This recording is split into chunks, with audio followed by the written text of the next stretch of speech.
Y vamos a seguir con Gustavo Gali, profesor de Ciencias Naturales, licenciado en Administración y Gestión de la Educación de la Universidad de San Martín, especialista en currículum de Flaxo y magíster en Educación, Pedagogías Críticas y Problemáticas Socioeducativas, UBA.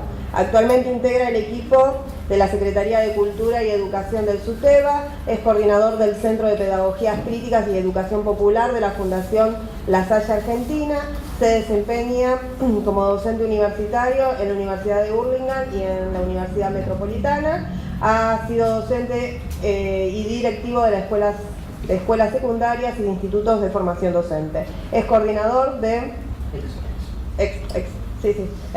No la pronuncié bien. Ex coordinador de programas para la inclusión democrática de las escuelas del Ministerio de Educación de la Nación. 2013-2015, claro. Muy bien, gracias. Un aplauso. Bueno, gracias Laura, Claudio y los compañeros y compañeras por la invitación. Bien vale decir a partir de esta pronunciación de es o ex, que actualmente no habría ningún programa, ninguna coordinación de programas que hable de inclusión, ¿no? Sería la gerencia operativa de... Bien.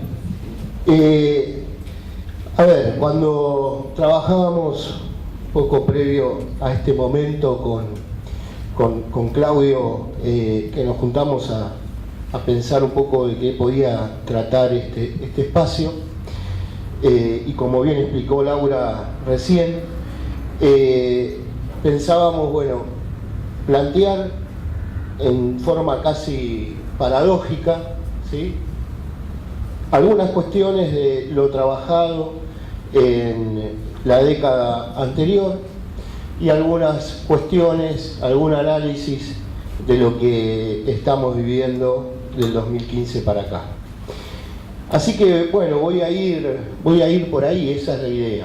Plantear algunas cuestiones, ¿sí?, del 2003 al 2015 relativas a políticas educativas y después tomarnos unos minutos para pensar también lo que estamos viviendo hoy. Cuando uno tiene que caracterizar un poco la etapa anterior, de 2003 a 2015, en educación, en políticas sociales, ¿sí?, en general, habla de derechos y de inclusión, ¿sí?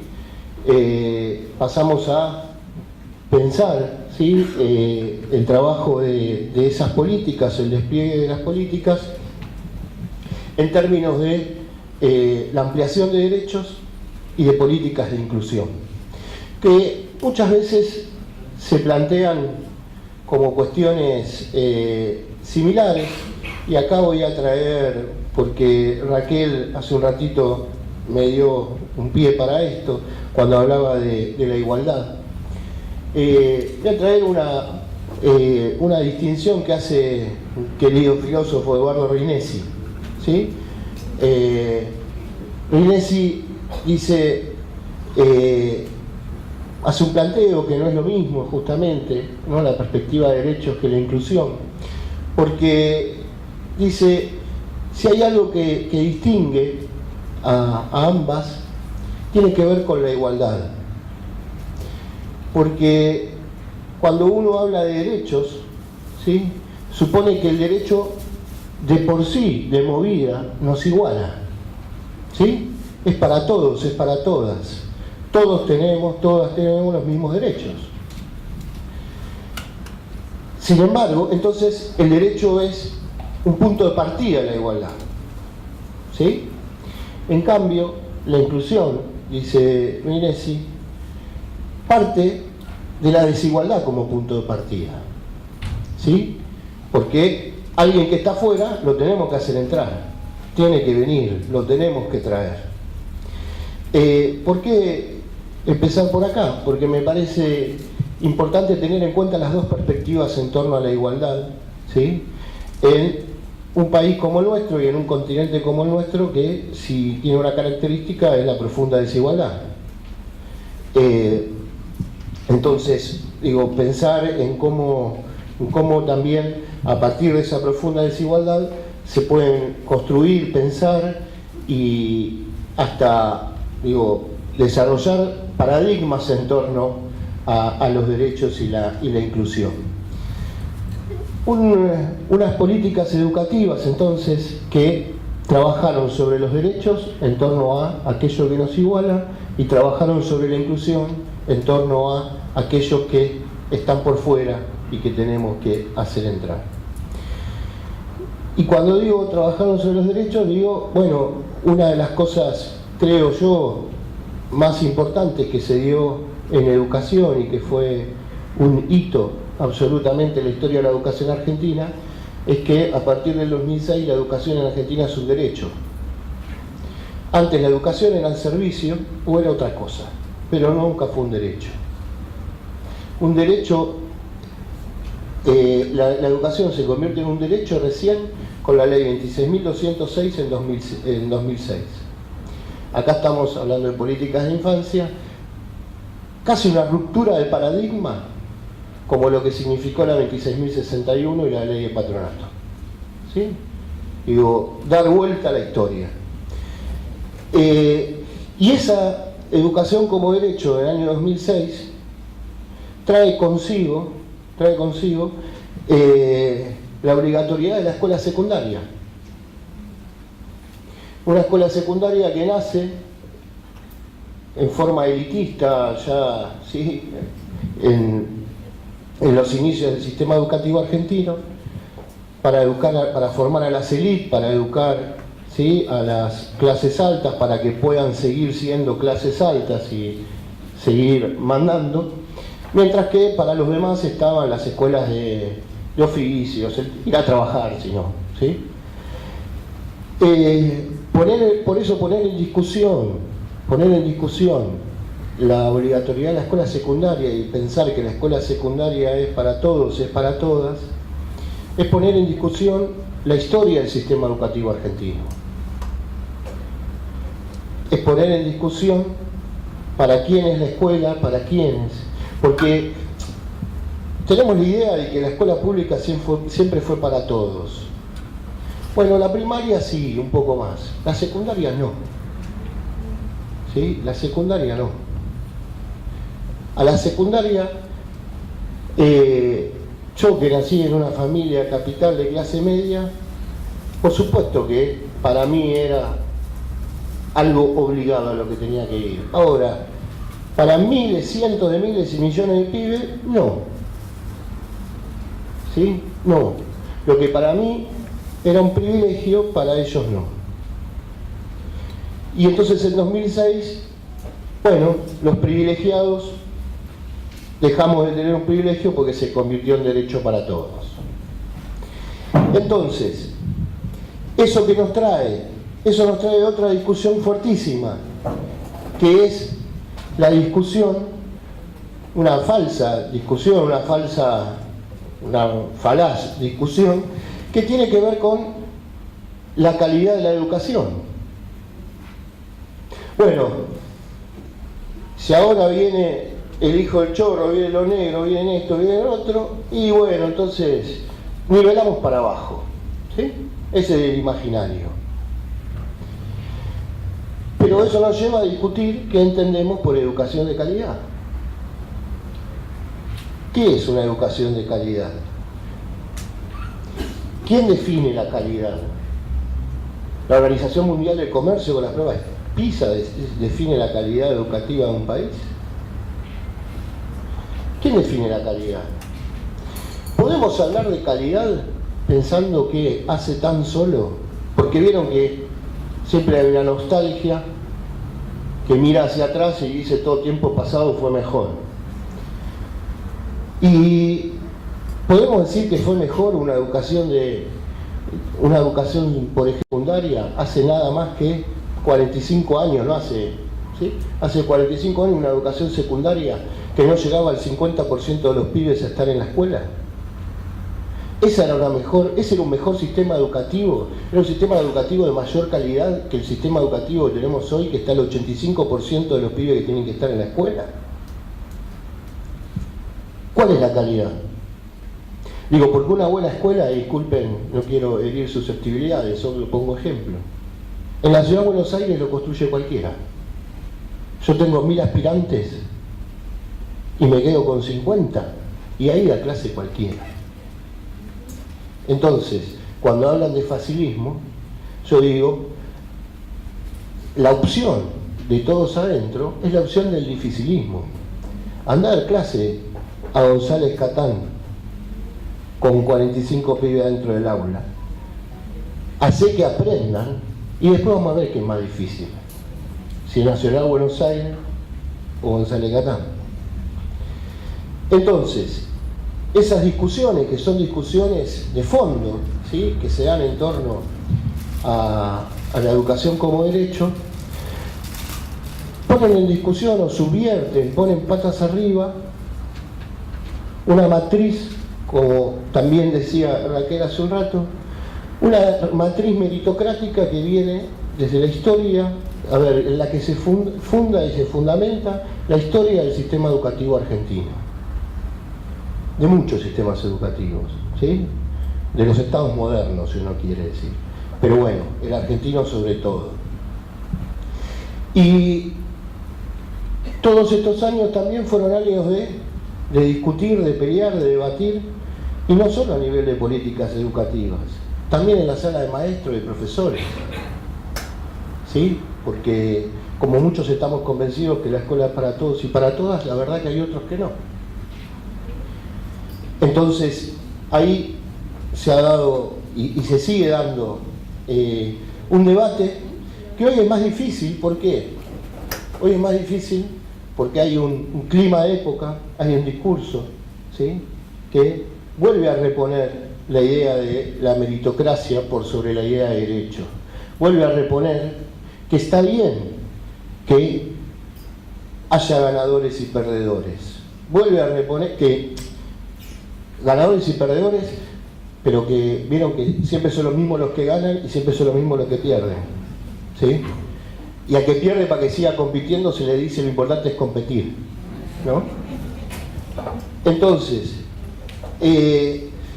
se repone el paradigma punitivo, se repone el paradigma meritocrático, y yo acá coincido profundamente también con algo que decía Raquel recién, que tiene que ver con, esperen que lo anoté, con el hecho de ella hablaba, bueno, tenemos como una asignatura pendiente, sí, el tema de lo cultural, y no vienen solo por el dinero, vienen por otras cosas. Y mientras decía eso, a mí se me venía a la cabeza una frase histórica, vieja, sí, del neoliberalismo, los comienzos del neoliberalismo con Margaret Thatcher, cuando sacaba la copa de leche en las escuelas, ¿sí?, y que dijo, el problema no es económico, no nos interesa lo económico, nosotros venimos por las almas, ¿sí? Y yo creo que hay algo de eso en todo esto, sobre todo hablando de educación. Pero bueno, ahora voy a pasar ahí. Simplemente quería recordar algunas cosas de la etapa anterior para, sobre todo las que ustedes no están en el ámbito de la educación, puedan conocer.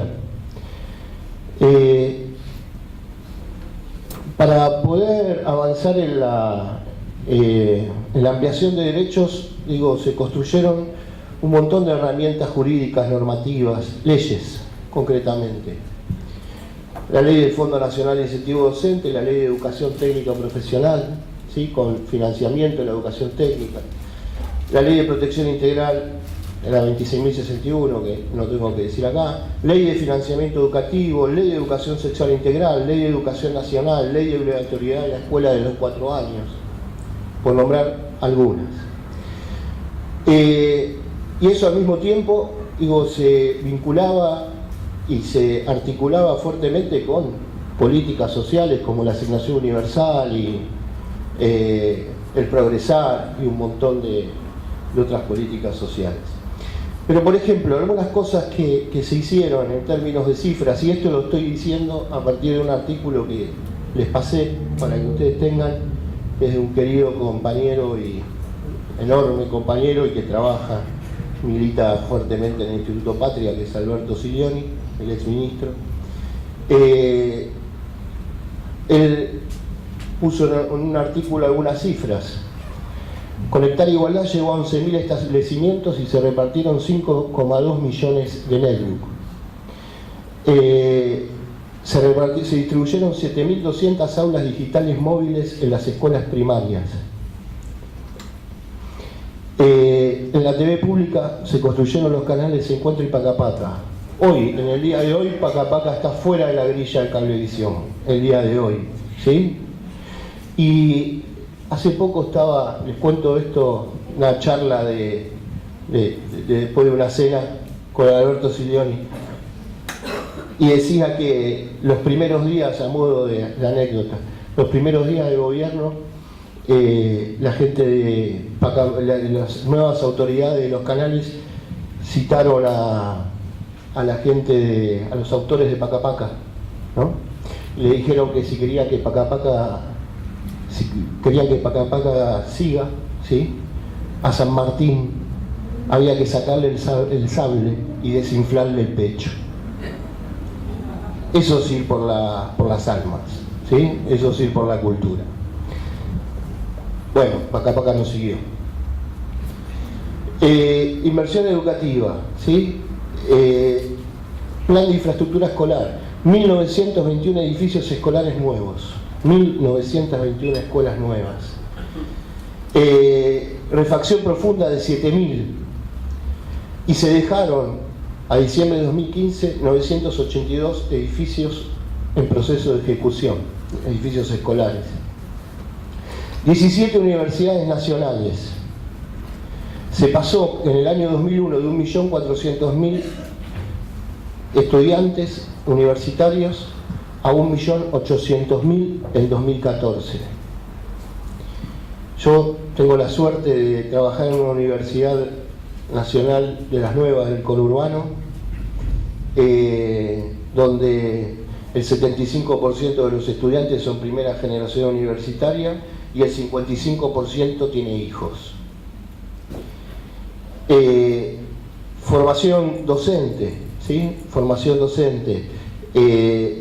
Se creó el programa Nuestra Escuela de Formación Docente, ¿sí? Un programa masivo que formó a más de 500.000 docentes. Plan Fines, algo que todos ustedes conocen bien, ¿sí? Más de 2 millones de inscriptos, más de 600.000 egresados, 23.000 sedes en todo el país. Entre 2013 y 2015 se distribuyeron 92 millones de libros. 92 millones de libros. ¿Saben cuántos se distribuyeron de 2015 a hoy? 0. De 92 millones a 0. ¿Y saben qué dijo el secretario del viceministro de Educación en épocas de Bullrich, ministro, cuando apenas asumieron? Que no iban a comprar libros porque había demasiados y no se leían en las escuelas. Bien, programa de educación sexual integral, Plan Nacional de Lectura,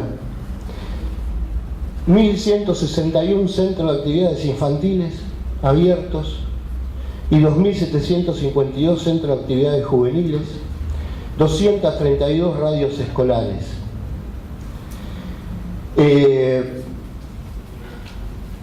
La cobertura de escolaridad primaria llegó al 99,8%, y un dato también importantísimo es que a 2014 el porcentaje de jóvenes de 12 a 17 años que asiste es del 84,6%. Esto quiere decir que aumentó 3,4 puntos. ¿Sí? Es decir, a partir de la asignación universal se incorporaron a las escuelas 420.000 jóvenes. Bueno, solo algunos datos para ver la dimensión ¿no? La dimensión de lo... ¿Esto es para mí? Uy, bueno. ¿Estoy hace un rato? Bueno, ya termino. Sí. Bueno, entonces, pasemos a lo de hoy.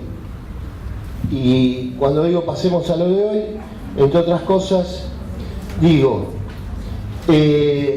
pasamos a un sistema profundamente desfinanciado,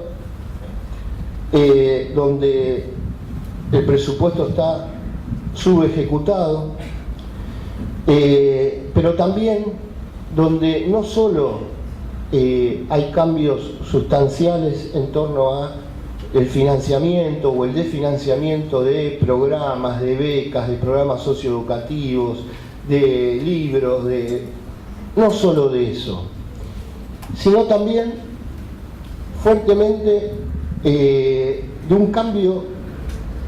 A ver, se pretende un cambio cultural del sistema educativo, un profundo cambio cultural. No podemos pensar nunca las políticas educativas por fuera del proyecto de país. Siempre la política educativa acompaña un proyecto de país. Y entonces, las políticas educativas que se están construyendo, que se quieren construir, lo que hacen es acompañar este proyecto de país, que, como decíamos, profundiza, por un lado, la cultura de la individualidad, fuertemente. Desarrollar emprendedorismo, ¿sí? Cultura de la individualidad. Decir emprendedurismo es decir, arreglate como puedas. Es decir, quedás a la intemperie. No hay Estado que te proteja. Que haya trabajo o no haya trabajo no es problema del Estado. Es problema tuyo, porque tenés la capacidad o no la tenés de ser vos mismo tu propio jefe. Bueno, emprendedurismo, competencia, meritocracia. Trabajar fuertemente, por ejemplo, algunas ideas que les comento porque quien no está en la educación actualmente a lo mejor no lo conoce. El paradigma, trabajar sobre el paradigma de las neurociencias. Las neurociencias que vienen a fragmentar al sujeto que tanto históricamente se intentó integrar. Ya no aprenden niños y niñas, no aprenden niños y niñas en condiciones de desigualdad. Aprenden cerebros pobres. ¿Sí? Aprenden cerebros. No hay niños, no hay niñas. 5 minutos, muy rápido. Y esto atado a la teoría del capital mental, ¿sí? Que también tiene ahí adentro un montón de cuestiones. Y por último, una característica más. Y este es un concepto que se está trabajando mucho la CETERA. No vienen a privatizar la educación, vienen a mercantilizar la educación, que es distinto. Vienen a hacer negocios con la educación. Ustedes saben, hace un año se empieza... ¿Y cómo hacen todas las cosas esta gente? Primero, destruyen todo lo que hay diciendo que nada sirve. Todo queda tierra arrasada, ¿sí?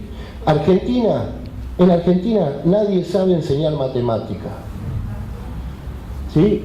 Todos los profesores de matemáticas son todos burros porque ningún pibe aprende matemática. Nadie sabe aprender matemática. Entonces, están un año diciendo que nadie sabe aprender matemática. Hacen operativos de evaluación, que, por supuesto, que constatan que nadie sabe matemática. Y entonces, ¿qué hacen después? Traen el sistema de Singapur, una ciudad así, ¿sí? Comparada a la Argentina, con cero desigualdad comparada a la Argentina, pseudo dictadura. Traen el sistema de Singapur. Ahora, ¿saben qué? Y que hay que enseñar matemática como en Singapur, ¿sí? Y de hecho se hacen capacitaciones con el método Singapur. ¿Saben quién es el cónsul de Singapur? Exactamente, el hermano de Caputo. Y miren, eso es mercantilización de la educación. Eso es ver un negocio en cada cosa que se hace. Les paso, me voy a exceder 2 minutos. Les paso para que veamos, sí. Los tengo abiertos acá. Rápidamente.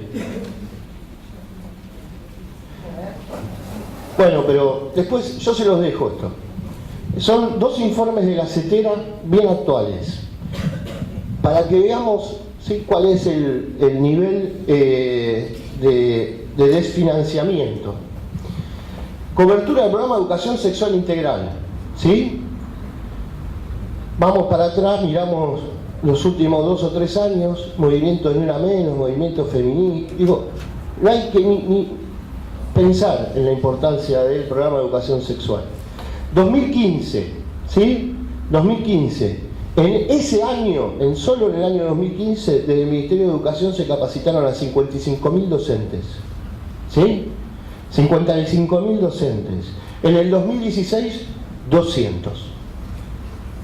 55.000 a 200. En el 2018, en el presupuesto, está presupuestado para 2.000. ¿Sí? Digo, tengamos en cuenta la dimensión. 55.000, 2.000. ¿Sí? Y algo que dicen que hay que fortalecer para no seguir discutiendo el aborto, ¿sí? Bien, de 55.000 a 2.000. Algunas cuestiones, también otro informe de CETERA actual. Programas del sector educativo. Análisis del presupuesto. El proyecto de ley de presupuesto prevé una reducción nominal del presupuesto dirigido al sector educativo de 18,9%, ¿sí? Nominal de 18,9%. Representa una reducción real, es decir, calculada con inflación, ¿sí?, del 39,3%. 39,3% la reducción real del presupuesto. Recae sobre casi todos los programas, ¿sí? De hecho, uno de los programas que menos se recorta, por supuesto, es el de evaluación, ¿sí? Los operativos para evaluar, para decir que está todo mal, Bien. Entonces, pero afectando especialmente lo relacionado con infraestructura, jardines infantiles, que íbamos a hacer 3.000 y no hicimos ninguno, formación docente, becas y programas socioeducativos, ¿sí?, que incluye al ex Conectar Igualdad. Y les paso, bueno, acá está desagregado, no lo vamos a ver ahora, pero sí me interesaba esto. Relación, inversión educativa, pago de deuda, ¿sí? Pago de intereses de la deuda. 2013, 8,5% de inversión educativa, 6% de pago de deuda. Bueno, 2014 empatado, 7,7. 2015, la inversión educativa supera el pago de la deuda.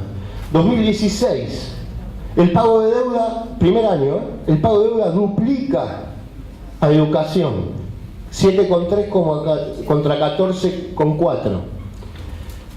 2017, duplica nuevamente, 12 contra 6. 2018, ¿sí?, ya más que duplica, casi triplica, 16 contra 7. Y 2019 se triplica el pago de intereses de deuda en relación a la educación, con 17,9 a 6,8.